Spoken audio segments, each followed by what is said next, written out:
এই পরিবারের সবাই বয়রা ও বোবা ছিল, কিন্তু রুবি নামের এই মেয়েটি তার পরিবার থেকে একদম আলাদা ছিল। সে শুনতে পেত এবং কথা বলতেও পারত।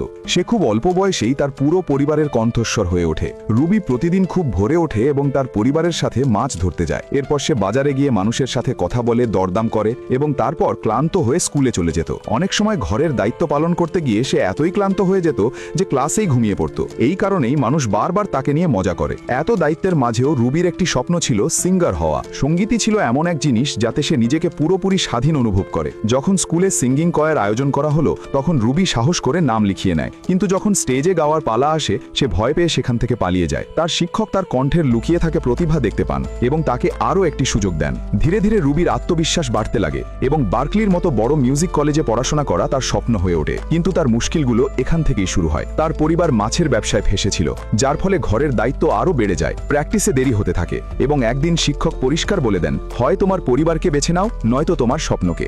রুবির জন্য এটি ছিল সবথেকে কঠিন সিদ্ধান্ত। যখন সে বাড়িতে জানাল যে সে মিউজিক নিয়ে পড়তে চায় তখন তার বাবা মা ভয় পেয়ে যান। তাদের শুধু এটাই মনে হতো যে রুবিকে ছাড়া পরিবার চলতে পারবে না। প্রথমবার রুবিনের মনে হয় যে তার স্বপ্ন বোঝার মতো বাড়িতে কেউ নেই। গ্র্যাজুয়েশনের দিন রুবি স্টেজে গাইতে শুরু করে। হল তালি দিয়ে কেঁপে ওঠে, কিন্তু তার বাবা কিছুই শুনতে পাচ্ছিলেন না। কনসার্টের পর বাবা তার মেয়েকে বলেন, আমার জন্য একা গাও। রুবি যখন গান শুরু করে তখন বাবা তার গলার ওপর হাত রাখলেন এবং তার কণ্ঠের কম্পন অনুভব করলেন। এটিই ছিল সেই মুহূর্ত যখন একজন বয়রা বাবা প্রথমবার তার মেয়েটির স্বপ্নকে অনুভব করলেন। পরের দিন পুরো পরিবার রুবিকে বার্কলির ইন্টারভিউ পর্যন্ত নিয়ে যায়। যখন রুবি স্টেজে গাইতে শুরু করে সে তার পরিবারকে সামনে দাঁড়িয়ে থাকতে দেখে। এই মুহূর্তটি তাকে সবথেকে বেশি সাহস যোগায় এবং সে নিজের স্বপ্ন পূরণ করে। যদি কখনো আপনার স্বপ্ন এবং দায়িত্ব থেকে বাছাই করতে হয় তাহলে আপনি কোন